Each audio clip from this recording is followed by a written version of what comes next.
Madam President, I just returned from a mission to the Middle East, where I had the unique opportunity to lead a bipartisan delegation to the UAE, Saudi Arabia, Bahrain, Jordan, and Israel. We had planned this visit long before the heinous attacks by Iran-backed Hamas, with the goal of strengthening the Abraham Accords and our relationships in the region. In the UAE, I led a discussion with their Crown Prince and President about increasing cooperation between our two countries to further security, peace, and prosperity. I left feeling more determined than ever to intensify our efforts to advance growth across the Middle East and beyond. In Saudi Arabia, I met with Mohammed bin Salman, the Crown Prince and Prime Minister of the Kingdom. During this visit, we discussed the prospect of an Israeli-Saudi peace deal to further the dream of a thriving and integrated Middle East. The delegation left that very meeting optimistic that the Crown Prince was dedicated and committed to this dream, a dream for many of us, like myself, who served in the region after 9/11, a dream that was rocked the next morning when we heard the news that Israel was at war once again. At this moment, there was no question what my bipartisan delegation needed to do. It was our job to ensure our ally Israel understood clearly that America is and will always stand shoulder to shoulder with her.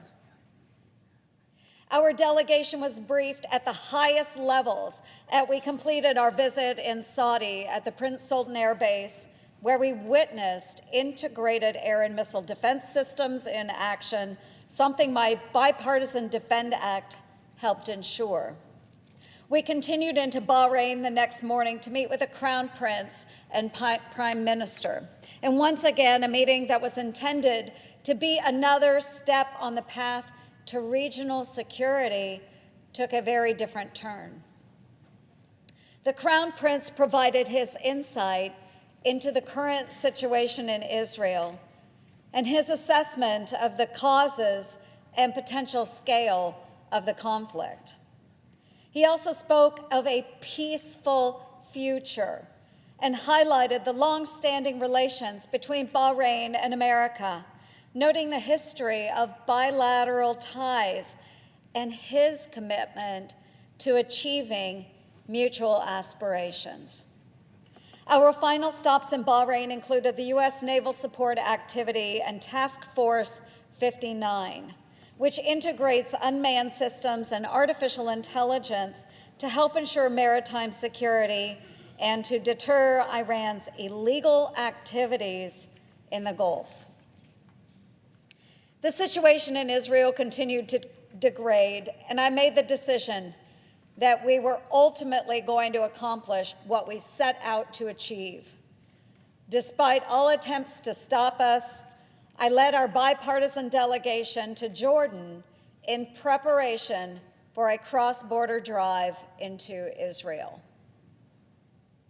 Upon our previously unscheduled arrival, we met with His Majesty King Abdullah II of Jordan, where he painted a dire picture of regional escalation and the need for stability in the West Bank. He was open and honest about his concern that Iran would capitalize on the chaos by using their other proxies to further escalate the conflict. He discussed the tensions within Jordan and the need for the U.S. to once again lead and establish peace through strength. The King's clear-eyed insight into the savage nature of Iran-backed Hamas was chilling, and his concern for escalation was felt by every member of our delegation. It was clear that what we were about to walk into was chaotic and uncertain, and not for the faint of heart. But in unity, our bipartisan delegation pressed on, and on October 10th, we set foot in Israel. We first met with Eli Cohen, the Minister of Foreign Affairs, and received an update on the war. Here we heard for the first time the true nature of the atrocities that the Hamas savages were conducting: rape, beheadings, dragging bloody bodies into the streets. And among those dead were American citizens. The Israeli foreign minister made it very clear that the threat Hamas poses to civilization is no less than what the U.S. faced with ISIS in Iraq, where I served, and in Syria. And I couldn't agree more. These terrorists are monsters, and they deserve nothing short of destruction. We then spoke with the family of Chaim Perry, an 80-year-old peace activist and father of 5, who was kidnapped from his home during the invasion. We heard firsthand accounts of the inhumanity of the attack, the destruction of their home, the violence his family endured, and ultimately that one of his sons was murdered defending the family.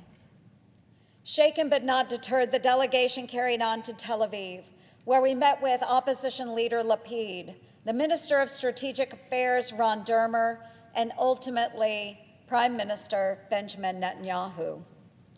We heard increasingly graphic accounts of torture and mutilation of civilians.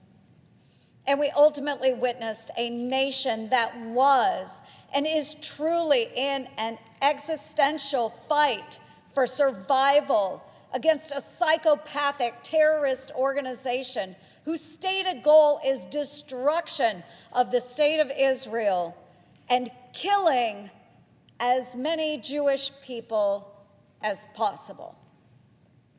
Madam President, let me tell you, there was no daylight between the political factions in Israel on what needs to be done. The complete and total destruction of Hamas is the greatest near-term priority for Israel. Reestablishing deterrence against all others who seek the destruction of Israel is critical. I am here to say that in these goals, the U.S. must not waver in our commitment to our greatest ally in the Middle East. Now is not the time for weak-kneed leadership and ongoing appeasement of the world's leading state sponsor of terrorism that risks the lives of Americans and our allies at home and abroad, and allowed Hamas to wreak havoc in Israel. Now is the time for strong American leadership, one that understands the threat of war waged by Iran-backed proxies is to our own national security here in the homeland. With Americans still being held hostage by Hamas and the death toll of our fellow citizens continuing to rise, this moment demands clarity from our elected officials. Not only today, but in the coming days and months as Israel fights to secure their most basic human right, the right to life, the United States must stand resolute in our support. May God bless the families who have lost a loved one. And may God bless Israel as she defends herself from Hamas's brutal attacks. I yield the floor, Madam President.